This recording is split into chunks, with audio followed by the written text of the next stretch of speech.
మాజీ మంత్రి హరీష్ రావు మీడియాతో మాట్లాడుతున్నారు. లైవ్ లో చూద్దాం.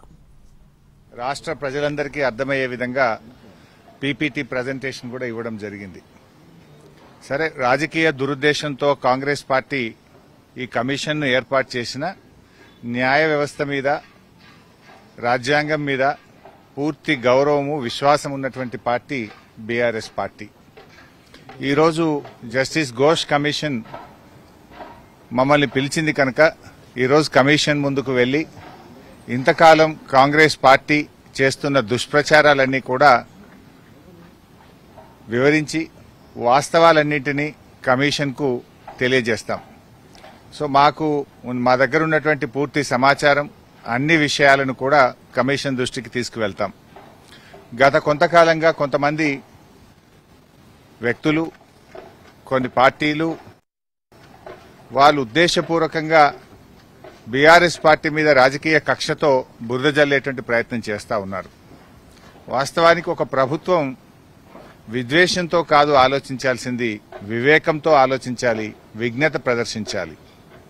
కానీ నేడు కాంగ్రెస్ ప్రభుత్వం విద్వేషంతో, రాజకీయ దురుద్దేశంతో మా మీద బురద జల్లాలని ఇవాళ రాష్ట్రానికి అన్యాయం చేస్తున్నారు. ముఖ్యంగా రైతులకు అన్యాయం చేసే ప్రయత్నం చేస్తూ ఉన్నారు.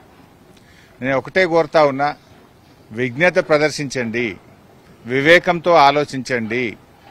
ఈ రాజకీయాల కోసం తెలంగాణ రాష్ట్రం యొక్క నీటి హక్కులను కాలరాయొద్దు అని చెప్పి ఈ ప్రభుత్వానికి హితవు పలుకుతా ఉన్నాను. సరే, అంతిమంగా ఎందుకంటే మాకు రాజ్యాంగం మీద, దేవుడి మీద నమ్మకం ఉన్నటువంటి పార్టీ, అంతిమంగా న్యాయం గెలుస్తుంది, ధర్మం నిలబడుతుంది, వాస్తవాలు ప్రజలకు అర్థమవుతాయి. అందువల్ల ఈరోజు కమిషన్ ముందుకు వెళ్తున్నాం.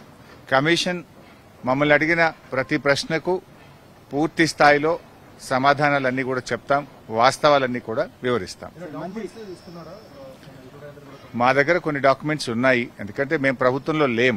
నార్మల్గా ఏమైతుందంటే ప్రభుత్వంలో దగ్గర అన్ని డాక్యుమెంట్స్ కూడా ఉంటాయి. బట్ మా దగ్గర అందుబాటులో ఉన్నటువంటి సమాచారాన్ని, అందుబాటులో ఉన్నటువంటి డాక్యుమెంట్స్ ను కూడా అందిస్తాం.